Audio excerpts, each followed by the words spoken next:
AITA for kicking my sister and her newborn out because she keeps calling my dog dirty? I, 28M, have a golden retriever named Max. He's my absolute best friend, my baby, my rock. I've had him since he was a tiny, clumsy ball of fluff, and he's been by my side through thick and thin. When I went through a terrible breakup, Max was there. When I lost my job and was spiraling into depression, Max was the only thing keeping me sane. The point is, this dog isn't just a pet to me, he's family. Now, enter my sister, Lisa, 32F. Lisa and I have always had a decent relationship. Not super close, but we got along well enough. She's never been an animal lover, but she was never outwardly hostile toward Max either. That is until she had a baby. Lisa and her boyfriend split up a few months before she gave birth, and since she didn't have anywhere to go, she asked if she could stay with me temporarily until she figured things out. I said yes, of course, because, well, she's my sister, and I wasn't about to let her be homeless with a newborn. I knew it might be a bit of an adjustment since I live alone and am very used to my routines, but I figured we'd make it work. I did not expect it to turn into World War III over my dog. Lisa moved in when her baby, Sophie, was about 3 months old. The very first thing she said when she walked into my house wasn't, "Thanks for letting me stay," or even, "I really appreciate this." No. The first thing she said was, "EW, does he always sit on the couch? That's so unhygienic."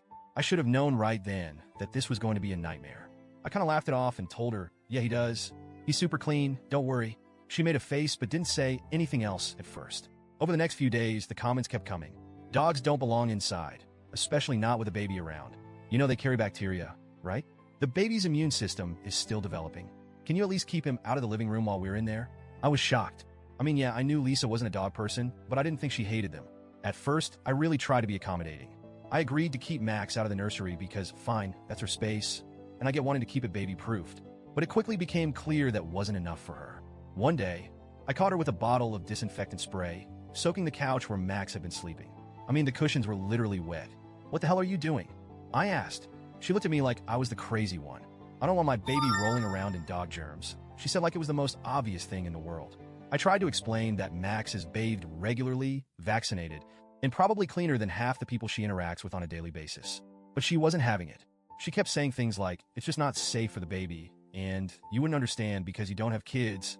Over the next few weeks, she kept pushing the boundaries. First, she asked me to keep Max off the furniture entirely. Then she wanted me to keep him out of the living room when she and the baby were in there. Then she suggested I start keeping him outside.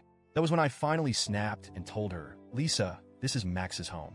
He is not an outdoor dog, and I'm not going to start treating him like he's some dirty street animal just because you have a baby." She acted all offended, like I had just insulted her child, and said, "So you're choosing a dog over your own niece?" I told her it wasn't about choosing anyone. It was about basic respect.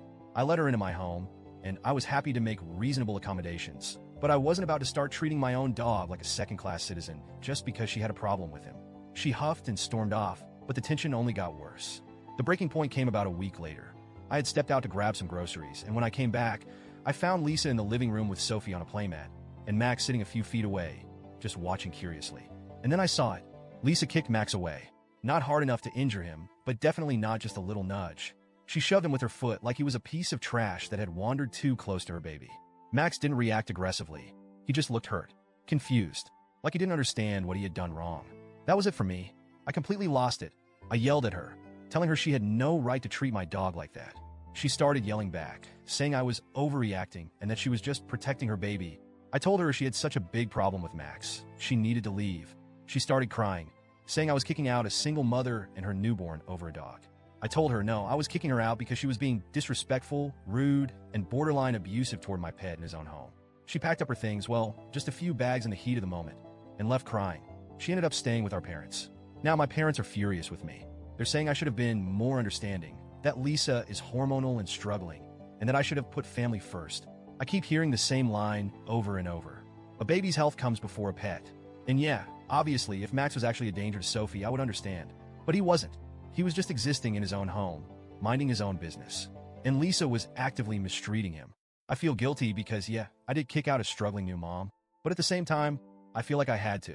She was making my home miserable. She was treating Max terribly. And she was acting like I was in the wrong for not wanting to exile my own dog. So, Reddit, AITA?